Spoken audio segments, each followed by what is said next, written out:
Bienvenidos al canal Corpus Hyperborum. Un saludo a todos. En este caso estamos haciendo un recorrido sobre el recinto arqueológico llamado Rumihuasi. Posteriormente hablaremos sobre las leyendas de los dioses antiguos y algunos paralelismos con otros dioses. Y también hablaremos un poco sobre el solsticio, porque este sitio tiene que ver mucho con el solsticio de verano. De verano porque nosotros geográficamente estamos encontrándonos en el área sur. En cambio, en el área norte sería el solsticio de invierno. Bueno, continuando. Rumihuasi se sitúa en el parque arqueológico llamado Pumamarca, pero en la localidad lo conocemos, acá en Cusco, Perú, lo conocemos como Salineras. ¿Y por qué Salineras? Antiguamente se llamaba Cachichacra, significa terreno de sal, porque Cachi es sal y Chacra es terreno. Pero esto no se ve ahora mucha sal porque dicen que hubo un huaico. Un huaico es un fenómeno geográfico en donde tapó todo este. En realidad no es un solo cerro, son hectáreas y hectáreas hasta llegar a Sacsayhuama. Todo eso sería el parque arqueológico Salineras. Bueno, continuamos para ir dando datos antes de llegar al recinto, donde veremos incluso una chincana o galería, y también veremos cómo las estructuras respetan el ecosistema, y también veremos cómo hay piedras que están incrustadas y no las han quitado, sino debajo de la piedra y encima de la piedra han hecho las construcciones. Ahora, uno de los datos es interesante, ¿no? Pachacútec fue, dicen, el mejor inca, que él expandió todo el Tahuantinsuyo. Y él ganó pues la guerra a los chancas, que eran rivales de los incas. Este inca Pachacútec tuvo un sueño un día anterior con el dios Sol. Vamos a aclarar mucho del dios Sol Inti y del dios Viracocha. Entonces le dijo que él era su hijo y que ganaría la batalla el día siguiente. Y cuando ocurrió la batalla, dice que se levantaron como soldados de piedra e hicieron que los chancas no pudieran ganar. Y entonces ese día Pachacútec se vuelve el inca y empieza a expandir el Tahuantinsuyo. Continuando, ¿no? Y para aclarar lo del dios Sol, Inti y Viracocha, que no son la misma entidad. Es interesante, ¿no? Viracocha acá dicen que convivió con Inti, que Inti era representante del Sol, pero también Viracocha era la máxima deidad, más que Inti. Incluso en las culturas pre-incas, Caral que es la más antigua, también veneraban a Viracocha. Tiahuanaco también veneraba a Viracocha. Es Viracocha o Huiracocha. Y los incas veneraban también a Huiracocha. Entonces le decían a él también el dios de los báculos. También le decían el dios de la tormenta, el dios de los truenos. Me hace acordar mucho al dios nórdico Thor y al dios griego Zeus. Y bueno, hay que ser también analistas en este momento, porque cuando vino la conquista española a este sitio, también metieron una lógica diferente, porque la lógica antigua no es igual a la lógica de ahora. Empezaron a meternos la lógica cristiana, judeocristiana. En ese caso también ocurrió sincretismo. Juntaron la creencia incaica con la creencia judeocristiana. Y avanzando más al tema, aún se permanece lo que es netamente el paganismo antiguo. Acá existen, digamos, no magos le dicen, pero son curanderos que agarran cierto tipo de rituales, tanto que utilizan magia sincretizada, o sea, costumbres andinas mezcladas con costumbres judeocristianas. Ahora, pero existen los pacos. Los pacos son, por así decirlo, los magos negros, no por la raza, sino porque negro en el incanato, el negro era lo más puro, que no se dedican y no juntan para nada las creencias judeocristianas. Volviendo a Viracocha, ¿no? Tiene muchas leyendas y los han atribuido por muchos. La lógica judeocristiana atribuyó a este dios como si fuera su dios judeocristiano, como una subyugación cultural, como dominar la psicología también del pueblo quechua. Pero es interesante que Viracocha esté en Caral, Tiahuanaco e Inca. Es muy interesante, y que sea el dios supremo de estas tres culturas. Ahora, muchos investigadores dicen que de Tiahuanaco han venido los incas, de ahí proceden. Y en sí también dicen que Tiahuanaco es la cuna, una de las cunas de la humanidad. Es interesante saber eso. Y a mí me refiere mucho a pensar en la Atlántida, porque Platón describe a la Atlántida como un lugar claro, avanzado. Existía navegación aérea, eso me parece interesante. Era una ciudad de piedra y tenía todo estaba rodeado con agua, o sea, había abundante agua.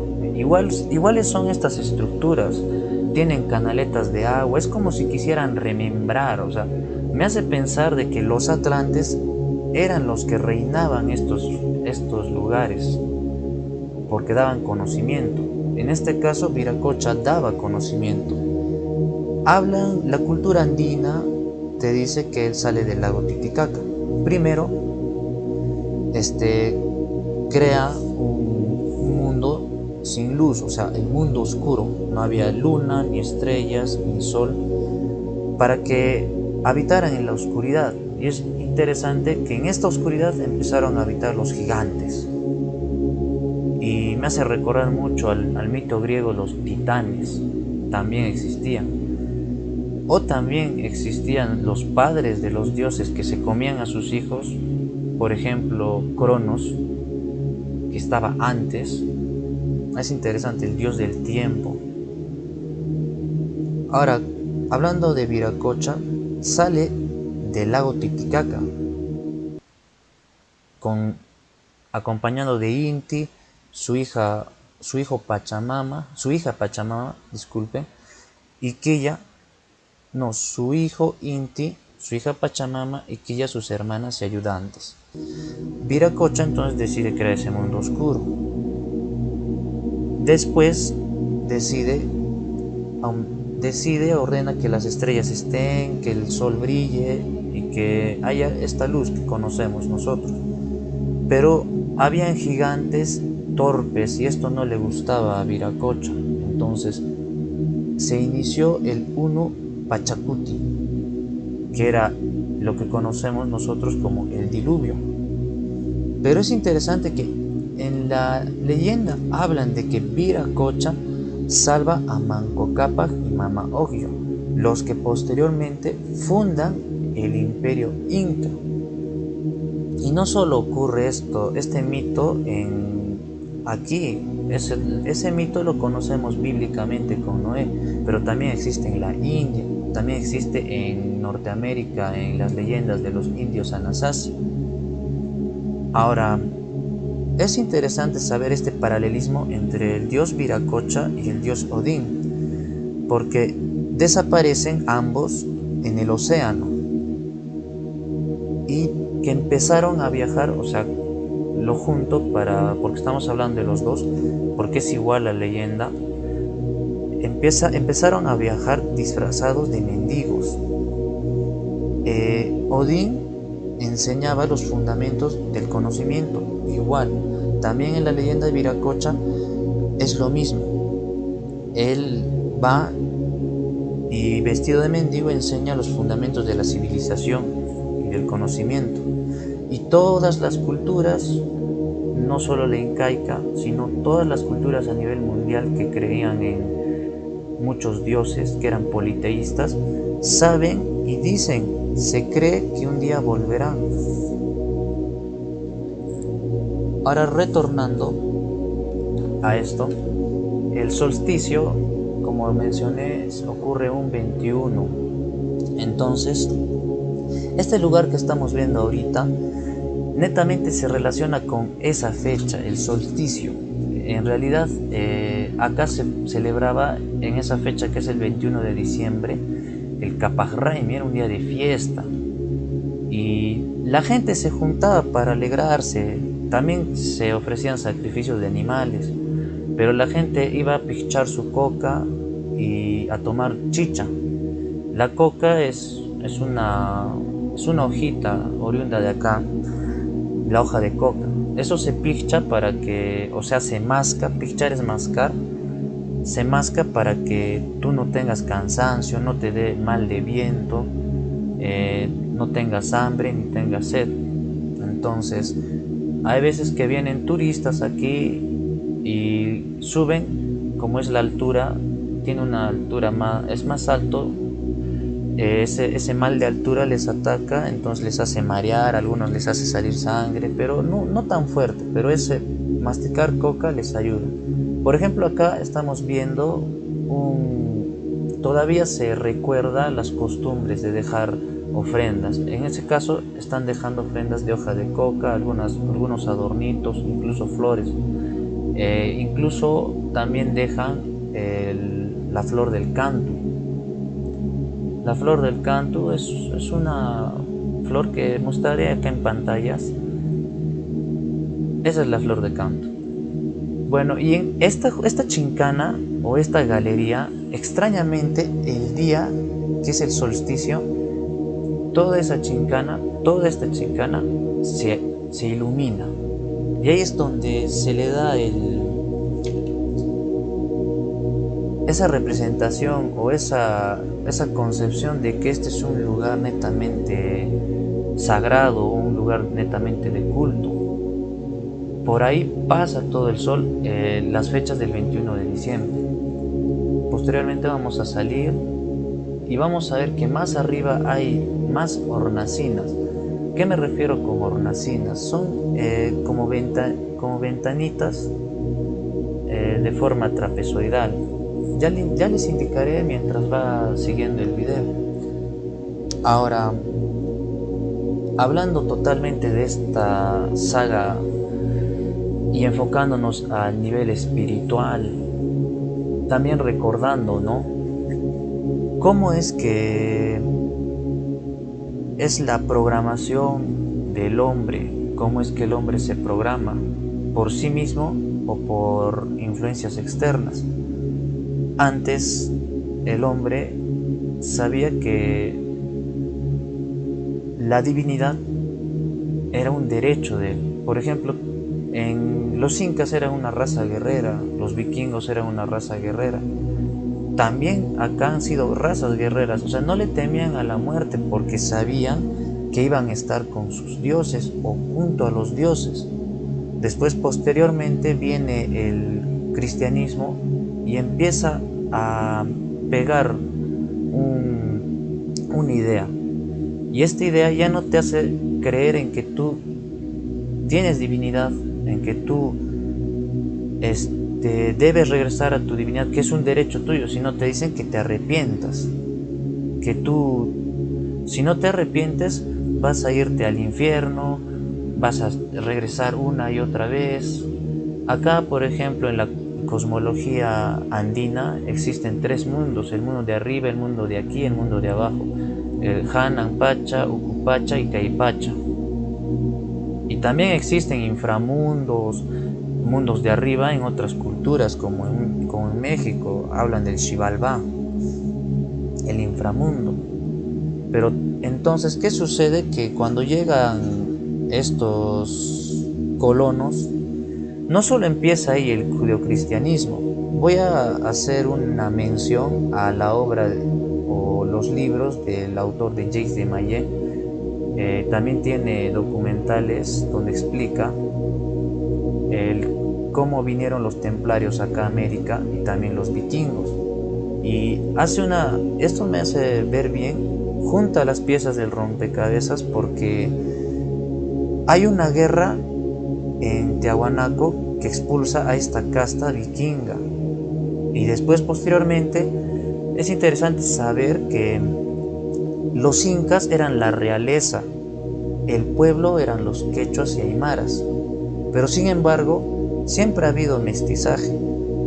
Ahora, estos mestizos también pertenecían a la panaca real. Entonces, ¿qué significa panacos? Eran familias, grupos de familias de la realeza, o sea, incas de sangre inca. El pueblo eran los quechuas y los aymaras. Entonces, ¿qué sucede? Que no necesariamente había incestos en el incanato, sino que podían casarse entre panacas reales. Pero es interesante que el inca era de otro tipo de raza, por así decirlo. Porque cuando Pizarro habla en crónicas, dice, ¿no?, que la aristocracia de los incas era blanca, o sea, su realeza era blanca. Es interesante porque los oriundos se les decía indios. Incluso hay una leyenda del indio barbado blanco allá en Argentina, en el cerro Uritorco. Y este indio era gigante, o sea, es como que en esos tiempos los atlantes eran los que gobernaban aquí, porque hay estructuras antidiluvianas. Fuera de eso, podemos también explicar que todas las culturas en su arquitectura se parecen. Es como si todos nosotros, esto ya es cosa mía, ¿no? Tal vez toda la humanidad pertenecemos a una familia primigenia. O sea, yo digo, tal vez todos nosotros somos raza espiritual. O sea, no me refiero a la complexión de la carne o los arquetipos que mayormente la gente ve en las personas.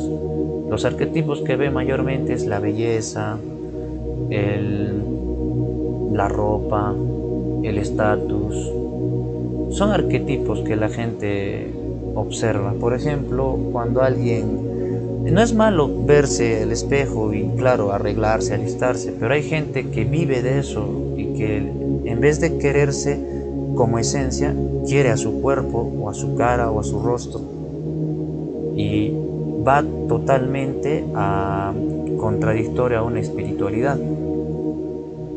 Ahora, cuando hablamos de los dioses antiguos, recordamos que en todas las culturas nuestros dioses o personajes siempre han sido personajes que han tenido como un brillo, una remembranza,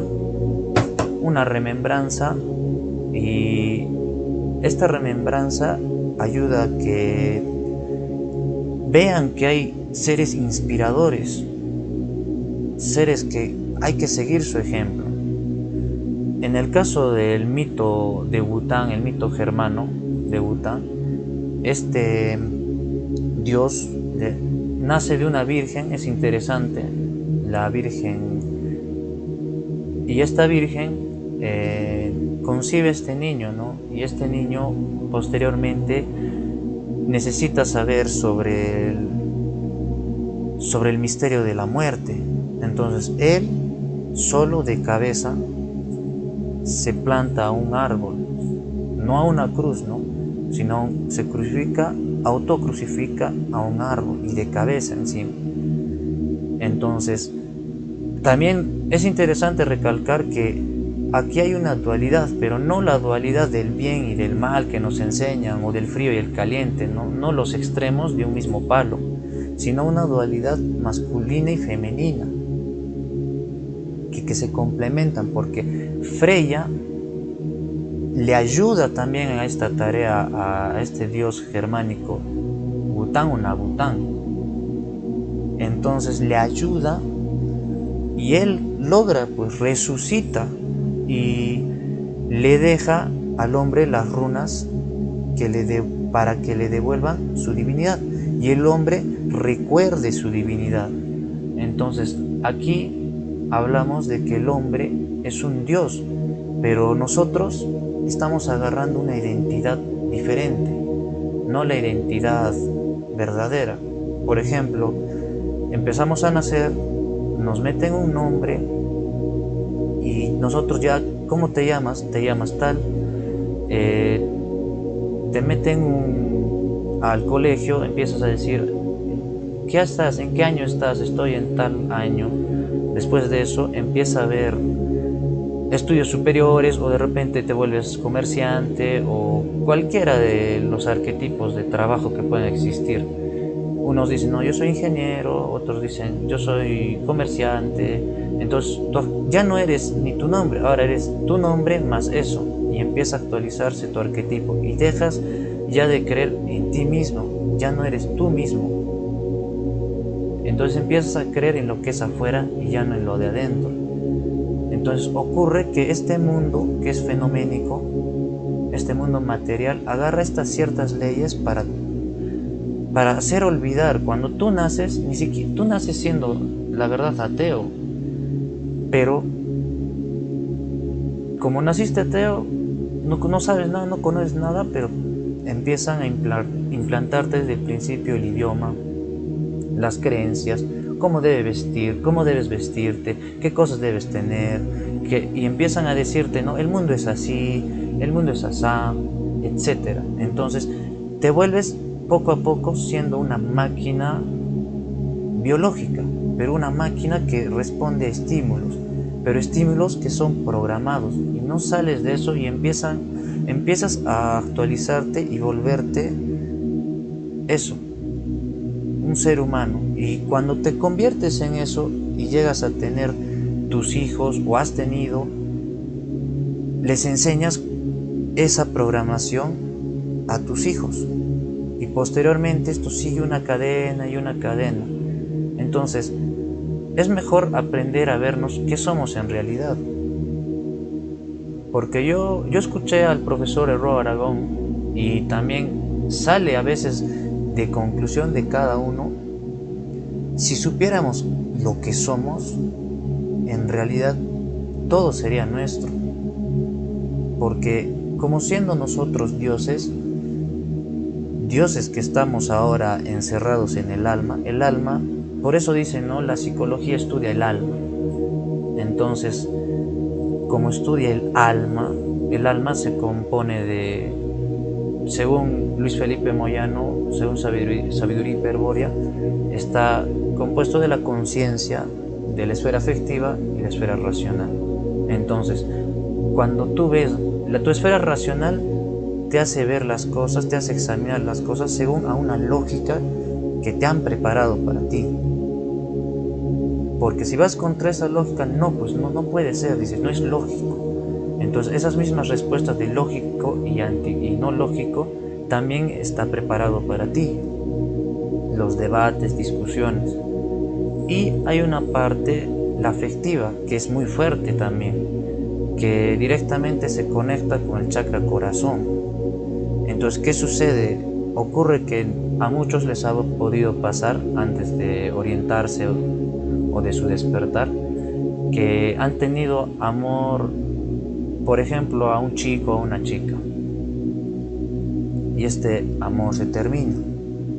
Por ejemplo, si tú sigues siendo un sujeto psicológico o un pasú, un animal hombre, ya seas un varón o una chica, ya termines con alguien o empieces una nueva relación, si tú eres un ser psicológico, vas a buscar en tu inconsciente a otro ser psicológico y vas a ser una pareja de pasús y vas a terminar tu ciclo cumpliendo lo que da el Dios judeocristiano como mandato: hinchad al mundo con vuestros hijos.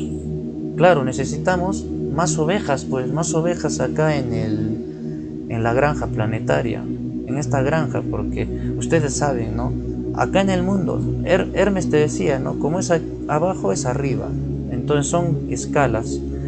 Acá en este mundo vas tú a la tienda, vas a ver jamón, vas a ver diferentes productos hechos de la carne. Lo que pasa es que también vas a una feria, vas a ver chanchitos, vaquitas. A esta vaquita le puedo sacar el cuero, de paso aprovecho su carne. A este chanchito le saco su cuero, también de paso aprovecho su carne. A esta gallina la haré poner huevos y después ya no me sirve, plan, la mato. Entonces, eso es lo que ocurre. Nosotros pensamos acá que estamos bien, libres, todo bacán, chévere, pensando incluso en el amor, pensando incluso en mi trabajo, pensando incluso en el dinero, pensando incluso en todo lo que es material, todo, emociones terrenales, sentimientos terrenales, lógicas terrenales. Pero en cambio, si salimos de esa programación y trabajamos y hacemos un trabajo de luz, o sea, nuestra propia luz trabaja de formas creativas, de formas informativas, también vamos a tener el estatus que se necesita para poder arribar esta lucha, porque es una lucha de todos los días, no es una lucha de que hoy día gané y mañana no me va a atacar el enemigo. Obviamente el enemigo somos nosotros mismos. Y al ser nosotros mismos, ahí es donde nos contagiamos de nosotros mismos. O sea, digo de nosotros porque acá está luchando el yo espiritual contra el yo álmico, el yo psicológico. El yo psicológico va a querer sobrevivir arraigado a la materia, va a querer sobrevivir a las leyes materiales. Hasta incluso, si llega el día de tu muerte, va a querer vivir porque no va a querer dejar lo que creía que es. El arquetipo, o sea, digamos tú te llamas Juan Pérez, te estás muriendo y te dieron un disparo o una muerte repentina y en la agonización te estás muriendo porque ya no vas a ser Juan Pérez. Y al momento de tu muerte es donde te atacan un séquito de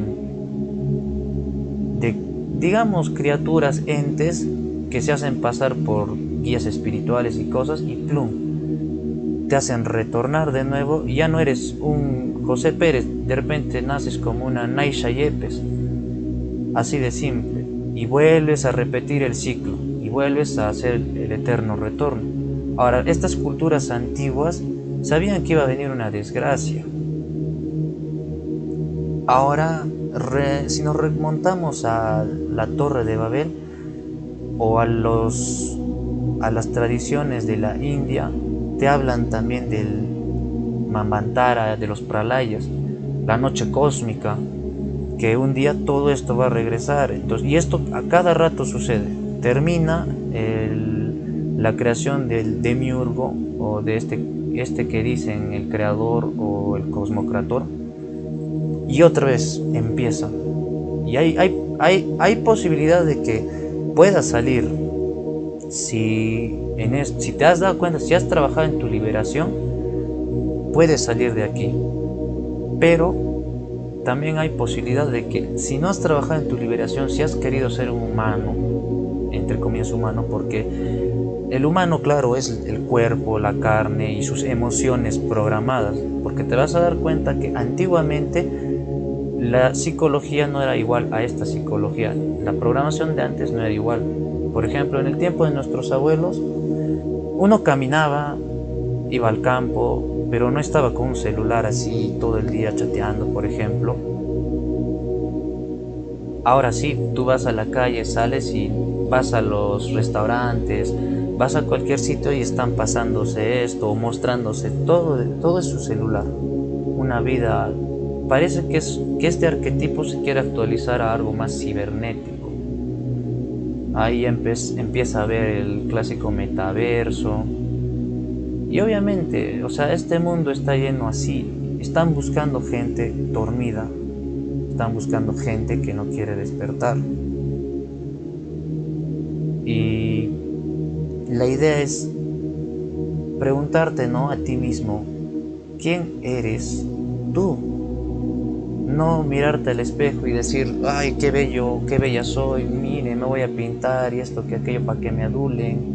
O para parecer bonita a los otros, o para parecer guapo a los otros, o voy a vestirme así de tal forma para que crean esto, aquello, porque uno dice, no, yo me he visto como sea, como quiero, pero en su inconsciente es diferente, porque muchos no conocen su inconsciente, muchos no se conocen a sí mismos. Ahí es donde debemos empezar a conocernos primero. Una vez conociéndonos, ya podemos empezar a salir, porque si nos conocemos a nosotros mismos, por ende vamos a conocer al mundo fenoménico. Y continuando, aquí es interesante ver pues estas planicies, estas terrazas. El paisaje, bueno, era un día soleado ese día. Se ve las estructuras y es interesante porque más adelante voy a mostrar fotos donde pueden también observar que hay lugares donde la piedra no la han movido, sino encima y debajo de la piedra la han construido. Eso es muy interesante. Y, o sea, yo digo, ¿en qué forma consideraron sagrada esa piedra? Porque está ahí, o sea, no la tocaron. Por ejemplo, ahí, ¿la consideraron sagrada? Por ejemplo, antiguamente venía algo del cielo, un meteorito, o era una señal de algún dios, de los dioses. Entonces, era como quien dice, no, mando esta piedra y en ahí tienes que construir. Pues posiblemente pueda ser así, ¿no? O de repente alguien de una materia diferente pueda decir que para aprovechar sus cimientos, puede ser también, pero yo supongo que hay muchas piedras que han caído del cielo. Ha habido siempre meteoritos. Ahora hay un libro llamado La Otra Atlántida que pueden agarrar en dos versiones, de Robert Scruton, no sé si está bien pronunciado, o de Giriano Garbo. Ambos hablan del Oera Linda. Es interesante saber el mito de ese manuscrito. El mito de ese manuscrito es muy interesante. O sea, la pelea atlante ocurre, ¿no?, una tensión entre los atlantes, y le dicen que fue una noche de catástrofe y que cayó un meteorito. O sea, en la lucha que hubo, provocaron pues esta atracción del meteorito y impactó justamente en la Atlántida, la hundió, y algunos lo relacionan que ese meteorito fue también el diluvio. Se dice, no, claro, la Tierra, al ser un ser que está vinculado con la Pachamama, porque leí en un libro llamado La Gnosis Pura que el espíritu femenino de Sofía, la diosa de la sabiduría, se había fusionado hacia acá a la Pachamama, o sea, a la tierra. Por eso todas las culturas antiguas a la Pachamama siempre la ven de una deidad femenina. Me parece interesante, solo es un dato curioso. Bueno, les dejo aquí con con las imágenes. Espero les haya gustado toda esta información, todo este conversatorio y hasta la próxima, amigos.